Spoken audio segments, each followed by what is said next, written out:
Hello and welcome to the Providence College podcast. I'm Liz Kay. In 1971, PC welcomed its first class of female students, introduced a new curriculum featuring the development of Western civilization, and opened the Slavin Center. 50 years later, let's hear from Dr. Richard Grace, a member of the class of 1962, an honorary degree recipient, and professor emeritus of history, to learn more about the importance of 1971 for PC. The conversation is hosted by Joe Carr of the class of 1983, PC's Associate Vice President for Marketing and Communications. Thank you all for being with us tonight. This is sort of a reprise of what we did last year, and it was an awful lot of fun because we all had the opportunity to tap into the wit and wisdom of Providence College's muse and scribe, Richard Grace. Like many of you, I would characterize Richard as one of my, if not my very favorite professors when I was a PC student, and it's an unbelievable legacy that, as Heidi indicated, dates back to 1958. But Richard, it occurs to me, there's not much time between 1958 and 1971. You were a young faculty member in 1971. What were you doing then, and what do you kind of remember about your day-to-day? I had just become director of the honors program in 1970, so that was sort of an all-consuming job at that point in time. But I've been prowling through back issues of the Cowl over the course of the last week, and I'm surprised how many committees I was on that I've forgotten about. Now, the things don't change much, I guess, then. We'll look at it that way, right, over time. But obviously, a momentous year, and to kind of set the stage, I think that it's sometimes useful to think in terms of popular culture and to reflect on the year 1971. Sorry, what I thought I was going to do isn't working quite as I hoped it would there, as often is the case. There we go. Okay. Let's look at some of the things that were going on in the world and reconsider, and in some ways they certainly do need to be reconsidered, the top 5 songs of 1971. That's not the Christmas hymn. That's Jeremiah Was a Bullfrog. Remember that one? So Rod Stewart, Carole King, the Osmonds. So not only Donnie, but Marie too, apparently. And the Bee Gees were getting going in I guess we would call this the beginning of the post-Beatles era. John Lennon and Paul McCartney both had their own successes as solo artists during that time frame too. So pretty good, I guess. Richard, what do you think when you look at that list? I'm trying to remember all the songs, actually. I think I can remember most of them. Yeah. The longer list includes Knock 3 Times, Tony Orlando and Dawn, so it gets worse from here. But anyway, the good old days. The top 5 movies of the year: Fiddler on the Roof, Billy Jack, The French Connection, certainly a classic, starring Gene Hackman, Summer of 42, and a Bond movie, James Bond, Diamonds Are Forever. I can't say that I remember Fiddler on the Roof being a movie, but nevertheless, apparently it was, and there it is. So yeah. Very good. I should acknowledge I was 10 years old, turned 10 years old. Okay. So, and you television. Prohibited from seeing some of these. It probably still should be. And let's look at the 1971-72 television season. Archie Bunker leading the way, and Gunsmoke nearing the end of its historic run. And the ABC movie of the week was in there too. So maybe that puts us in the frame of mind to remember sort of where we all were in 1971. When you showed me that list, I couldn't believe that Gunsmoke was still running in 71, 72. Until recently, it was the longest running, until overtaken by one of the Law and Order franchise. Yeah. I think it was the longest running drama in television history. So we would like to invite some participation too from our friends who are with us tonight, using the Q&A mechanism at the bottom as opposed to the chat. We'd rather keep it in the Q&A, a little easier to keep track of, but whatever works for you. And we're going to throw out a couple of questions and ask you just to pop in some answers so we can ask Richard to reflect on some of the people, places, and things that you may bring up with us. And let's start with this. Who was the most influential person in your life at PC? It could be a professor, a friend, a chaplain, staff member, whoever it might be. How about if we toss that question your way, Richard? Long association. Can you pick out a person in particular that really has had a major influence on you? I can. And I thought long and hard about this, and I decided that it was Fabe Cunningham. Um, I met him, almost as soon as I arrived at the college because I was an organist at that time. And I offered to play for masses if he needed an accompaniment because there was a little choir for the chapel in Aquinas Hall.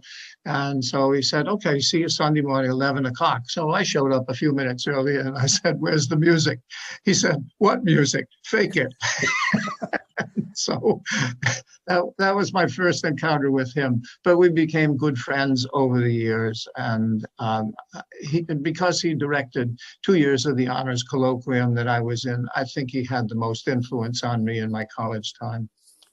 If one were to pose that question to Father Shanley, they would get the same answer. Interestingly, Father Shanley points to Father Cunningham as— Is that right? perhaps the most significant piece of many PC influences. Yeah. So Don has replied, recommending that we mention one of your longtime colleagues, Richard Daisy. Richard Daisy, yeah. He was a very kind man, and I'm not surprised that a student would respond that way. And Bridget indicates that the primary influence on her would be Father Guido, Father Joe Guido, who is with the college right now, a psychology faculty member and a practitioner in the student support services area. So I can understand why those two responses would come up, because they're both very gentle men. Lots of similarities, aren't there? That's an interesting point. So thanks to Don and to Bridget for participating there. Rich, let's talk first more specifically about the arrival of women, as Heidi had described just a couple of minutes ago. Tell us more about the national context, what was going on with respect especially to Catholic colleges. Well, it was a turbulent time in the country. There was a lot of student rebellion for various reasons.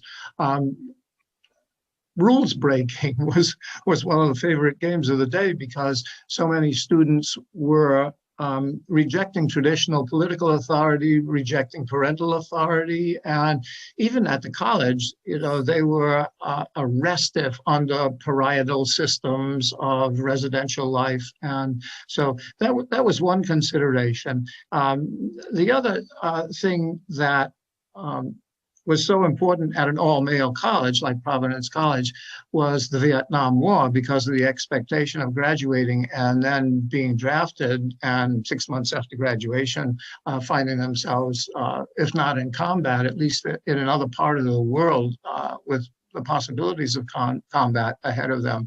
And so it was in some ways a worrisome time. When we look at some of the music, we might think, well, this was a pretty jolly time, but actually it wasn't.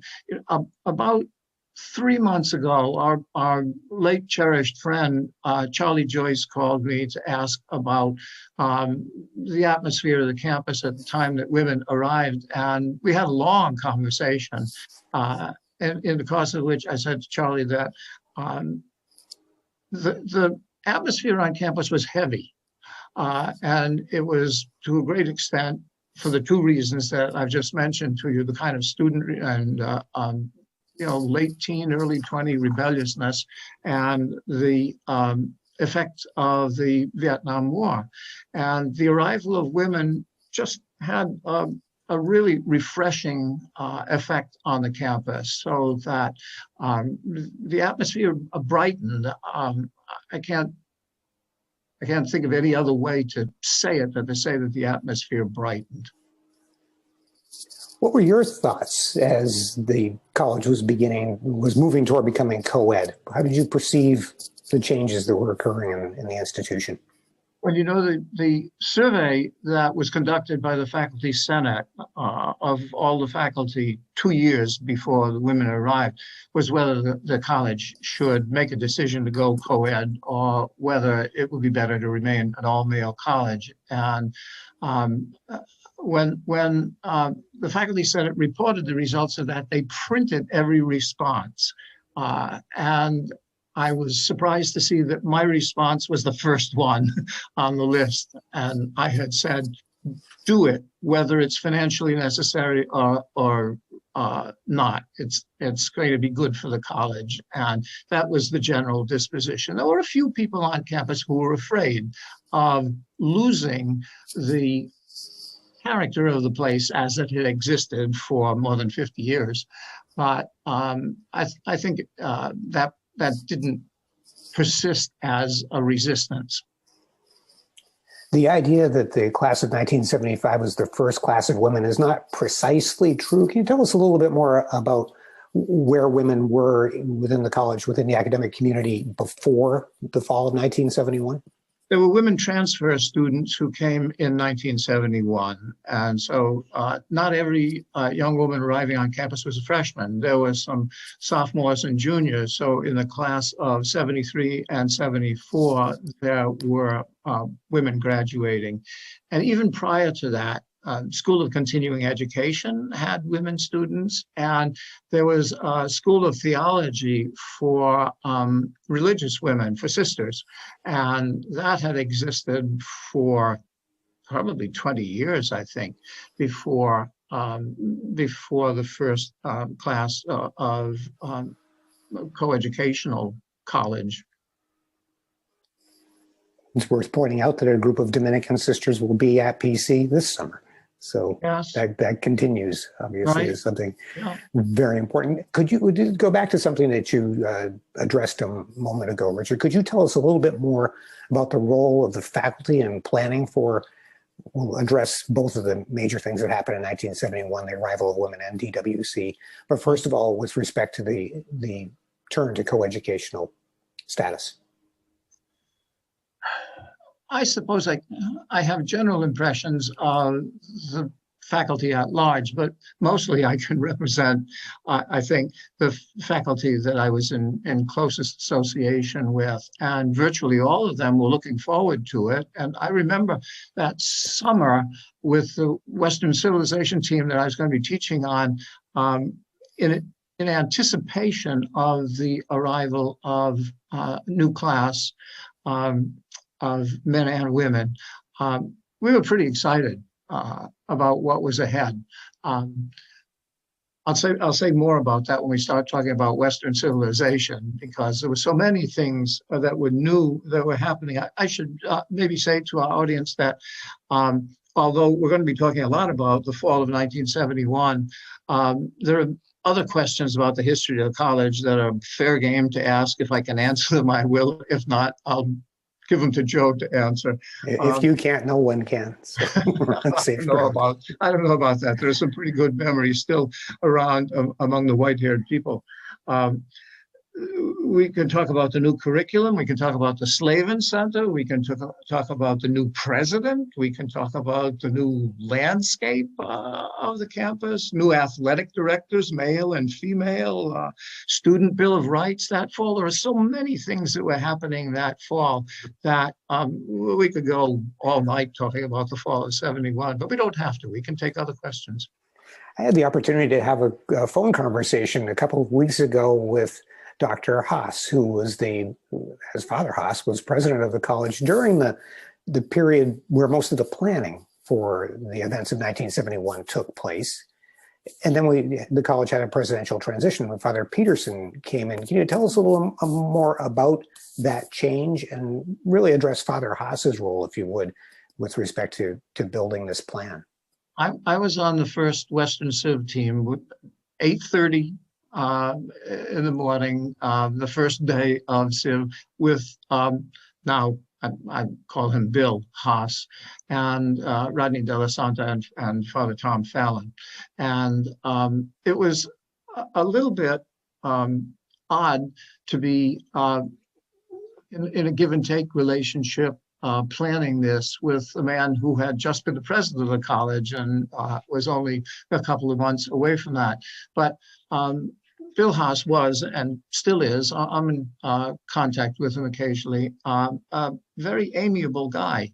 And so the conversations were really easy. He was open-minded, I would say. He was a philosopher who was more than simply a teacher. He was a thinker in philosophical mode, and I would say it was really a pleasure working with him.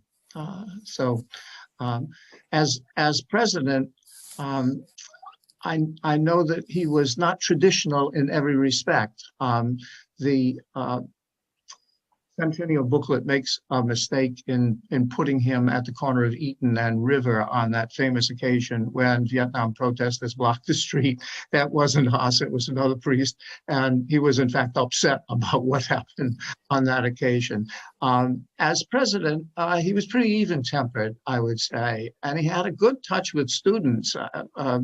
My friend Dr. Nunzio likes to tell a story about one occasion in which students came in with some protest issue, marched into Father Haas's office and asked, for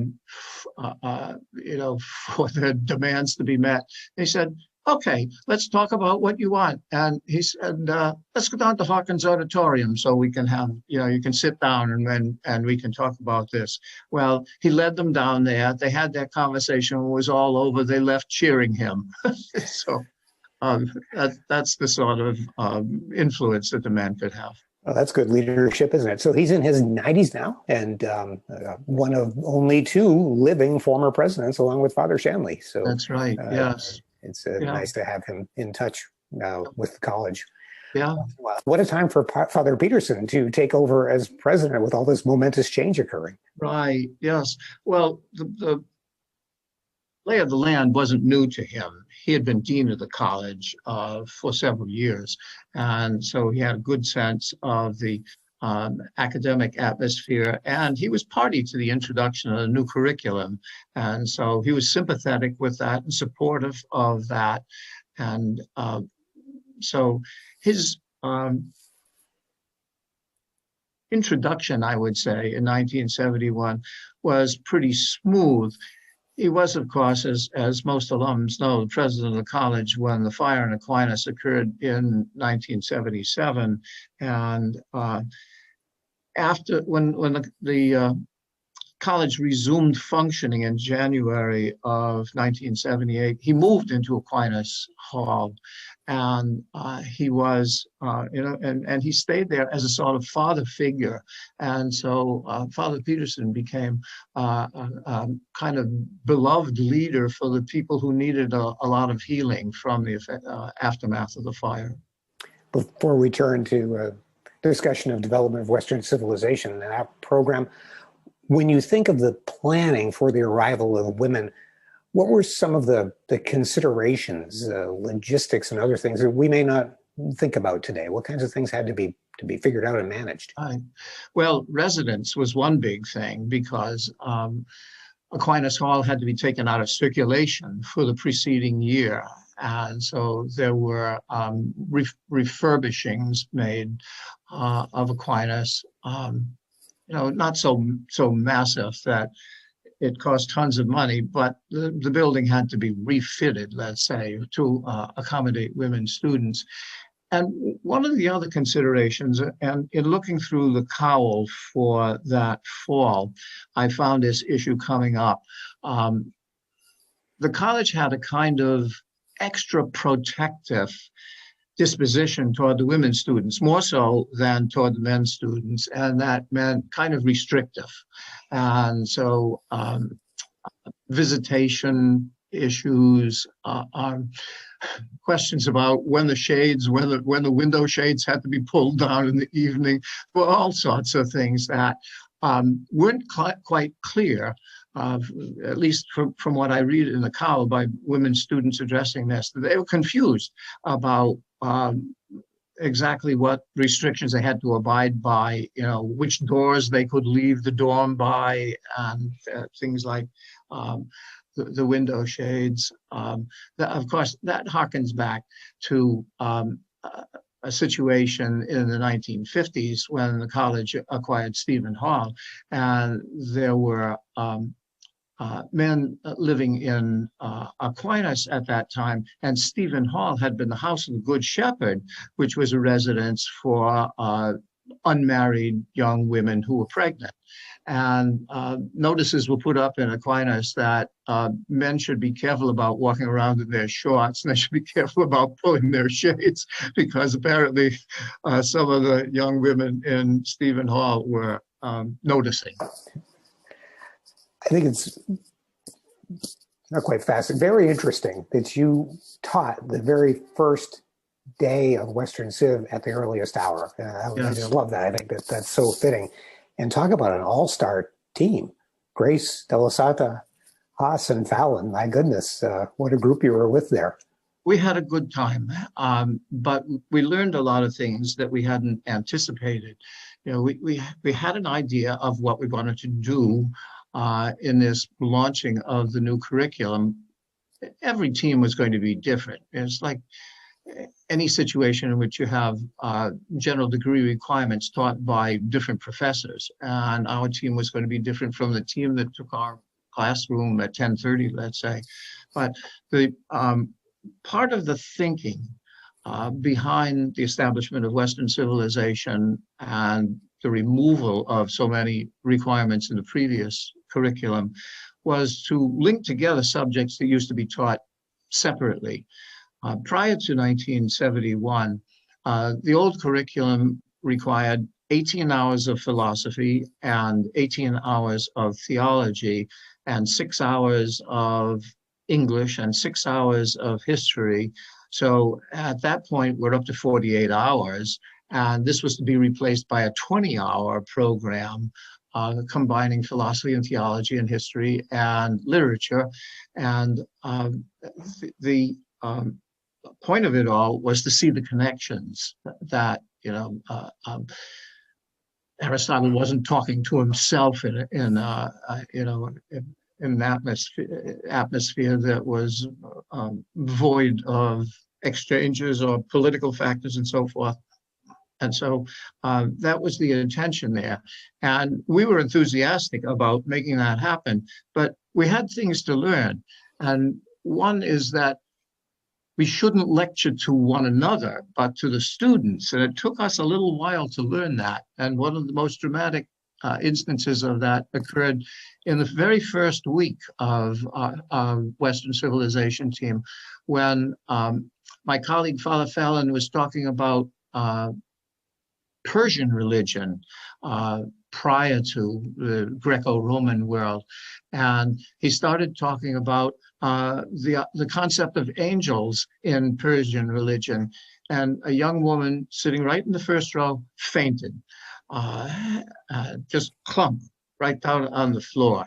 And I don't think it was that hot a day. I think she was just overwhelmed by what was going on. And we learned that we had to start teaching the students rather than trying to teach one another. And we also learned that we couldn't assign as much as we were ambitious to assign them. I recall one week at the end of September or the beginning of October when we had them read the Iliad for, I think, Thursday's class, and we had assigned the Odyssey in its entirety for Monday's class. So that gives you, 4 days in which you have to read these two huge epics. And not only were the students laboring, we were laboring at that point in time. So we had to curb our ambitions a little bit. So the first year was really learning to fly by the seat of our pants. We had a plan, and we had to see how it was going to work and what we could do to make the students excited about it. And we tried very hard to make the students excited about it. I don't know whether there are any members of the class of 75 out there now who are pushing pins in a Grace voodoo doll and remembering what it was like. But it was exciting. Let's use the Q&A window again and invite people to tell us who some of their Western Civ professors were. Bonus points if you can remember an entire team of 4 altogether. That would be pretty good. What was let's say the summer before the beginning of that term like, Richard, with respect to the teams? How did you? This is new. Teaching with 3 other people 5 days a week, right, through the whole year. So it would seem like there had to be an extensive amount of planning. There was. We met numerous times, and our team meetings were really good experiences because we liked one another. And in fact, one of the things that was new that fall, maybe we can talk about it subsequently, was the pub on campus. There was a Rathskeller in the Slavin Center, and we would have our team meetings there, and we'd get a pitcher of beer and talk about the Aeneid and what we intended to do with Roman history and things of that sort. And it was work, but it was really pleasant work. When also in consideration of the sort of run up to this beginning of this ambitious program, was there a thing or a combination of things that what motivated the creation of development of Western Civ? Paul Thompson had been an undergraduate at Columbia back in the 1930s. For those of you watching who don't recognize that name, Paul Thompson retired as a Catholic priest after having been the academic vice president for 15, 17 years, something on that order. And before that, being a professor of English and the first director of the honors program. And before all of that, he was an Episcopal priest. He was a convert to Catholicism and was ordained fairly late in life. So, and along the way, he was a Marine Corps chaplain in World War II, and he had really wonderful stories to tell about his experiences in the South Pacific during World War II. But to get back to his student days at Columbia in the 1930s, the Columbia curriculum had a great books program, and that was the model for the Colloquium in World Civilization that the honors program adopted right at the outset. And well, it began in 1959. The program began in 57. The juniors began with that colloquium in 59. And so it was essentially an importing of the Columbia Great Books program. But as the chair of the curriculum revision committee, he and other people like Rennie Fortin had the idea that we could combine the various parts of the general degree requirements and make them work together. So the origin is his experience at Columbia, but the spin on it to make it distinctive and really unique to PC was something that he presided over the creation of. Getting a mention of a few of your colleagues in the Q&A, Richard. Don has mentioned Professor McGovern and Professor Reed, Bridget, Professor Graver, Professor Lawless, Professor Holland, Karen Holland, also a PC alum, Professor Keating, Professor Delasata, Vance Morgan, Professor Morgan. So lots of names you know well.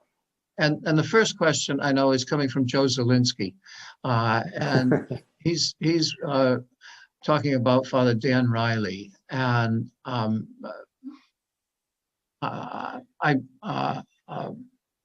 have a really warm feeling for Father Dan Riley, even though he seemed as though he was mad at us every day he came to class. I learned a whole lot from him, and outside of class found him to be a very caring man. But he taught in a unique way. It was as if one was getting, a crazy quilt assembled in the course of the year. But when I got to graduate school, I found that I knew more about historiography than many of my peers in graduate school. It was because of the 4 semesters that I had with Dan Riley. So Joe is asking how the atmosphere of thinking of the students as clods and telling them to get out of Pawtucket, which Dan Riley did regularly, how that changed beginning in 71. Well, I think no one dared to tell the young women to get out of Pawtucket or refer to them as clods. A lot of things changed in the fall of 71. And Jim, who's with us tonight, had the great good fortune of having Father Thompson and Jim has referred to him as Father Van Thompson, Paul Van K. Thompson. Van K. So really Yes. interesting. And as Yes, there was a German part to him, that's Van Kuykendall, and a Scottish part, that's Thompson. Put it all together, and you have a very influential intellectual within the context and the history of Providence College, for sure. Yeah. For the benefit, Richard, of those with us tonight who may have been students toward the earlier part of DWC, could you describe how it's different now? It's fewer credit hours and the seminar piece is in there. Would you go through that for us? Right. The curriculum was changed in 2010 to take effect with freshman class 2 years later, I believe it was. And Western civilization was reduced from 20 credits to 16 credits, still 4 semesters, 3 semesters of narrative development, and the 4th semester as a colloquium dealing with all sorts of topics. The teams, 2-member teams for the 4th semester colloquia may come from chemistry and health policy, or they might come from Spanish and I don't know, theology. And so the makeup of the teams for that 4th semester is quite varied. So students meet, instead of meeting 5 days a week, they meet 2 days a week now, 2 hours at a stretch. The old system was to meet 5 days a week, 4 lectures and 1 discussion class, or as we somewhat fancifully called it, a seminar. That was one of the things we had to learn, was how to make the seminar work. And you know, if you think of a seminar as a conversation with a group of people, you might think of conversation as being spontaneous. And one of the things that we had to learn was that the seminars weren't always going to be spontaneous, that you really had to have a plan going in, that you had certain outcomes in mind, not imposing ideas, but outcomes in terms of certain questions being addressed in the course of the hour. And so that was one of the big challenges to teaching Civ. Was it uncomfortable to wear that gigantic microphone around your neck? Well, not generally. You could still picture those like a can. Yes, you had to clip it on your belt. I don't know how many belts I ruined by clipping that thing on my belt. And you had the microphone, you know, up near your tie. And the scary thing about it was that you might forget to shut it off. Like the day one professor went into the men's room and forgot to shut off his microphone, you know, or conversations in between class hours in which you forgot to shut the mic off, and you'd like to play back some of the things that were said. You're memorialized forever on the reel-to-reel tapes in Phillips Memorial Library, right? Yes, it never goes away. Yeah. Accommodations, if we can talk about buildings in 71, accommodations were sort of bare bones to begin with. Western Civ was taught on the 3rd floor of Harkins. And it was a while before we moved. Well, I think by the 2nd semester, we had moved into Aquinas, into where the old dining hall had been on the 1st floor of Aquinas. And then it was about 1988 or 1990, somewhere around there, when the whole program moved into Moore Hall and took over that building. But the first accommodations were sort of makeshift, and we had to make do with a room for 100, which meant in most cases knocking down a wall, so that a classroom that could have accommodated 50 became, I won't say suitable, but could fit 100 people jammed in there. So that was one of the physical accommodations. But Slavin Center was a whole new accommodation for students. PC had never had a student union. Alumni Hall, which was modified with the addition of the Slavin Center, used to have a cafeteria. In fact, the cafeteria is still down there below ground level, but there was a lawn that stretched from the entrance to the alumni cafeteria up to where the parking lot was between Harkins and alumni. And it was kind of a beautiful atmosphere for the cafeteria because you had this sea of green in front of you. That was lost. But it was a good trade-off because Slavin gave the college a student union, which it had never had before. And so there could be places for student organizations to meet, a multi-function hall where there could be dances or there could be lectures, that sort of thing. And so it was a much needed addition to the campus. Still central to so much that goes on day to day, especially is right. With the atrium added to it. Many people may not know that the atrium is a part of a renovation of Slavin that occurred in response to student requests for additional activity space and study space. So that addition to Slavin involves a lounge downstairs where activity, there's televisions in the lounge now, and a quiet lounge upstairs where students can study, and an atrium with tables where they can get coffee and come up and sit there and read. So that was, to a great extent, a student-generated change in the building. But one of the things about Slavin, to get back to the Rathskeller I mentioned earlier, is that there had never been a bar on campus. You know, what happened with student drinking in those years is that guys would sneak down past the powerhouse to Admiral Street and have their beers at Bradley's, and then sneak back up to the campus after hours sometimes.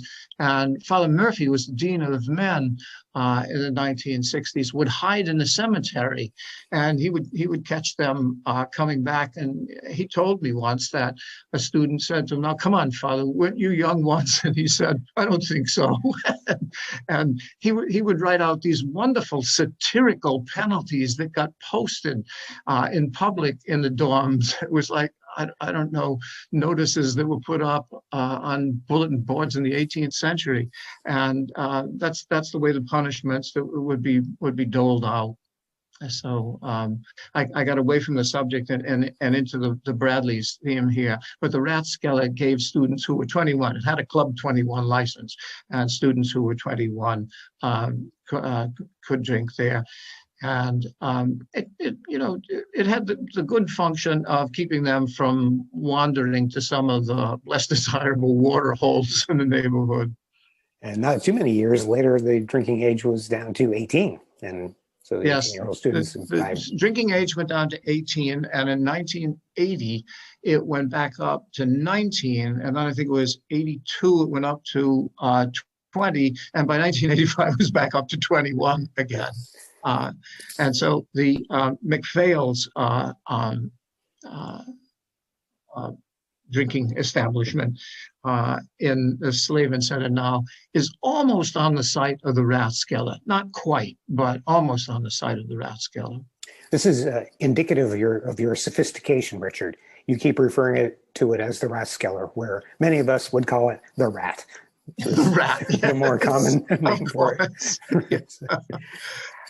Don, who seems to be of my vintage more or less, says his memory may be failing, but in the late 1970s, he doesn't recall if the team taught together each day. He thinks that some sessions were presented solo by one professor. That tracks with my recollection. I think it was mostly one professor at a time in DWC. Yes, the others would be present.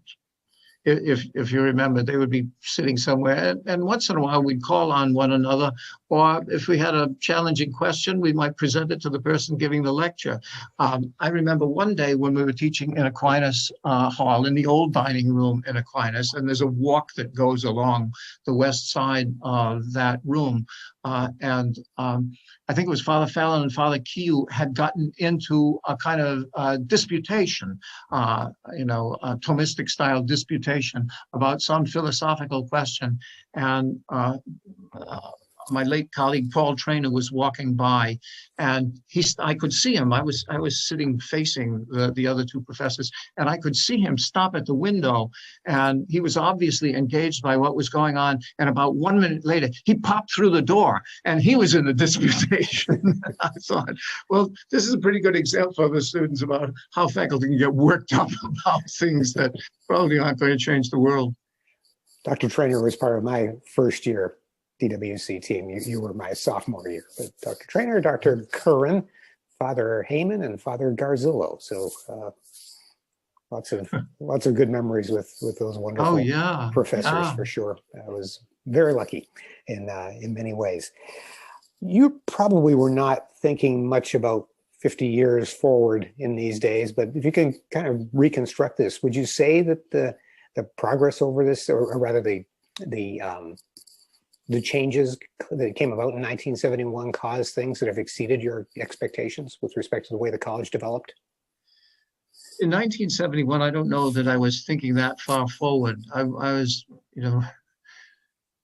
probably thinking to the next year and what team I would be on, whether our team would be staying together, and inviting a new class of students into the honors program, things like that. I doubt that I was thinking 50 years forward, but if I can look into the rear view mirror, and I think that may be part of the intent of your question, and say where the changes good, was the college moving forward? Of course, I would say the college was moving forward in many ways, socially, with a more normal society, male and female, on the campus, and intellectually.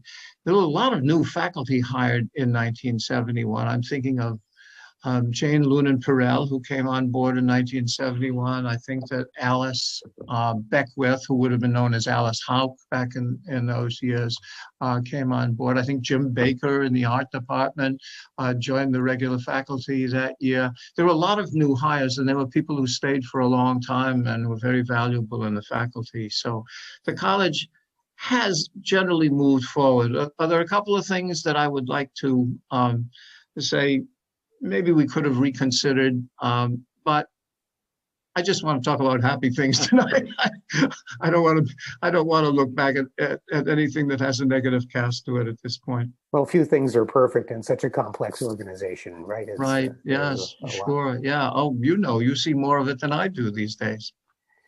Speaking of Jane Lunan Perel, and to draw our attention back to the magazine that Heidi was kind enough to mention at the beginning of the program tonight, the current issue of Providence College magazine, Jane Lunan Perel is one of 7 people who contributed writing to it, 7 alumni women. So right. It's a very nice element of that piece. And I will put the link to the website in the Q&A here in just a minute, so that people can look at it that way. But hopefully you've all received it in the mail by now.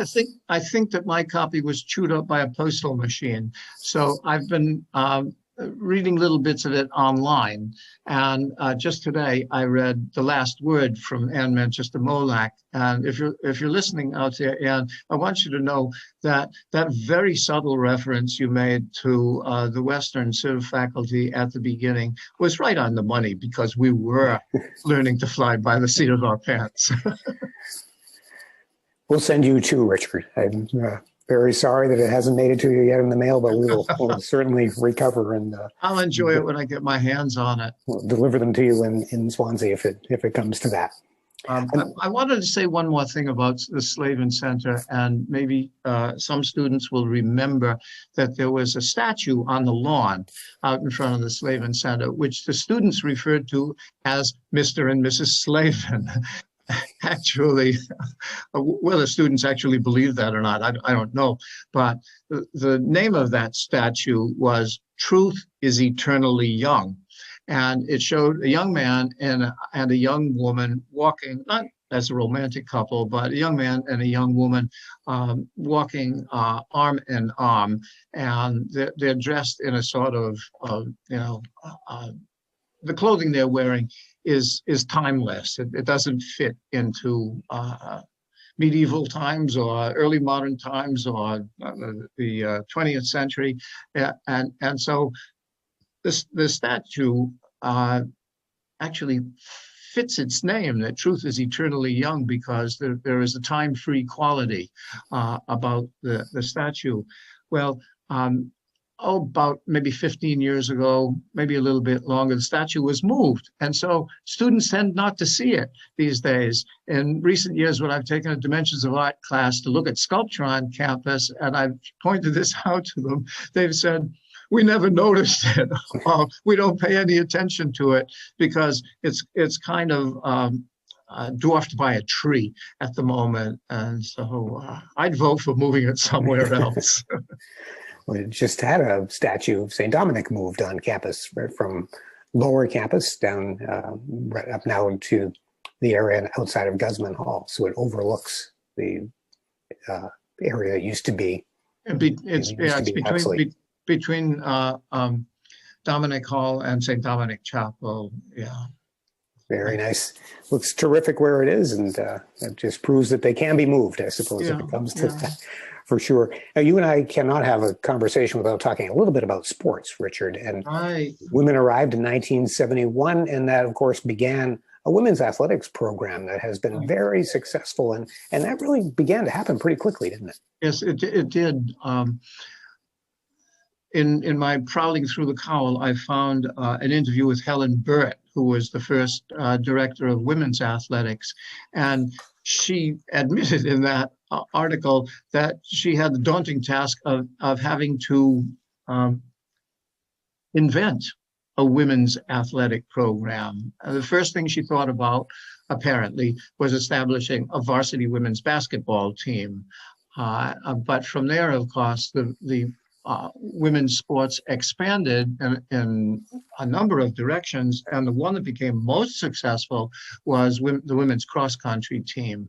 I might mention that in 1971, there was no Title IX.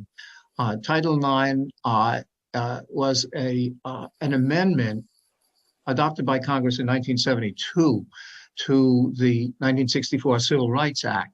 And it prohibited discrimination by reason of gender.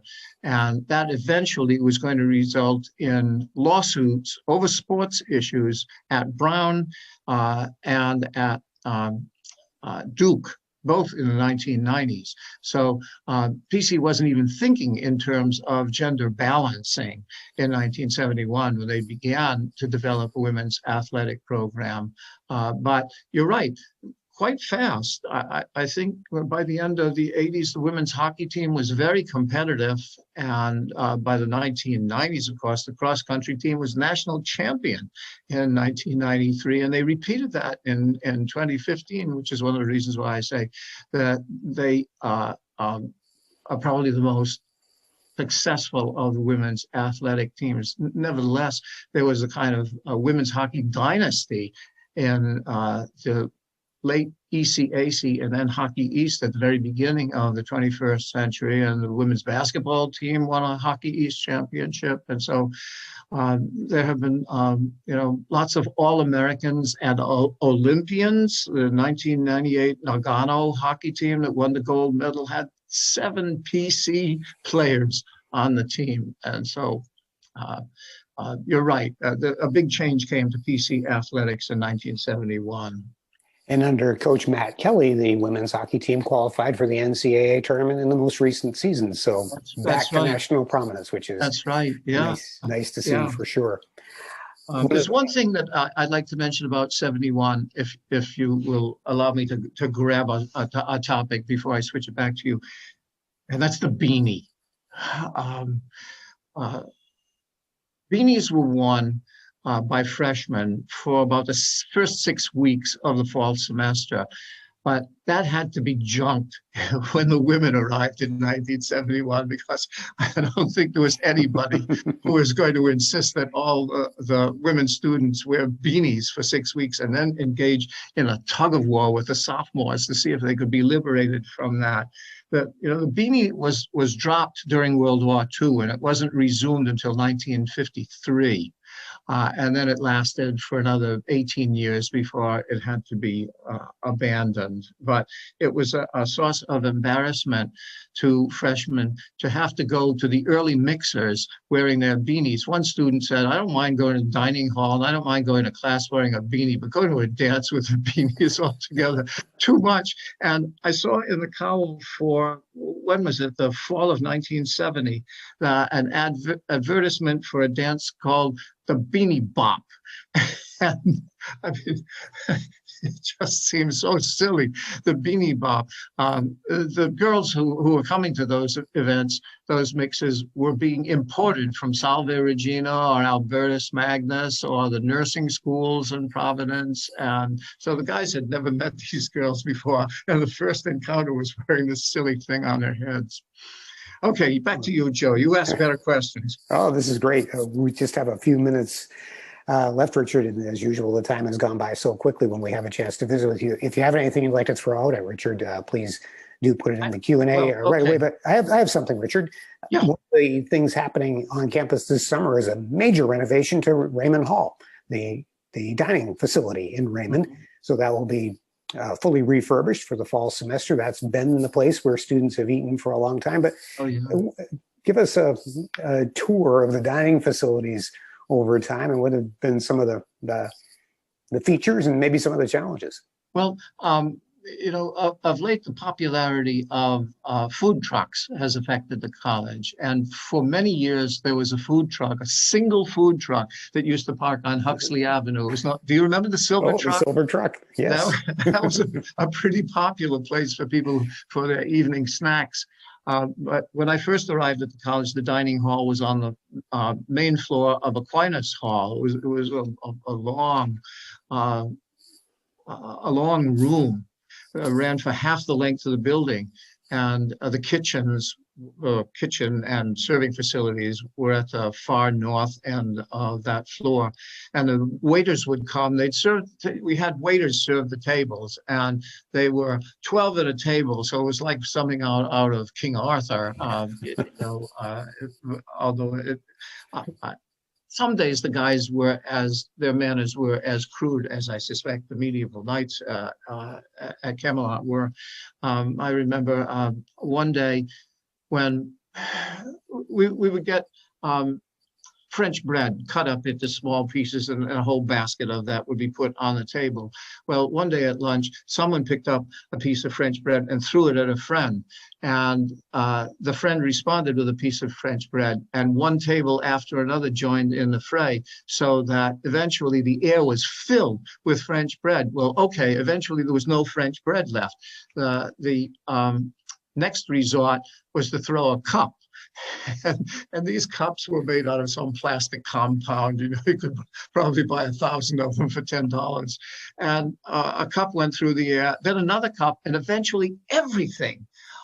All the place settings were flying through the air, but you couldn't see anybody because everybody was underneath the tables.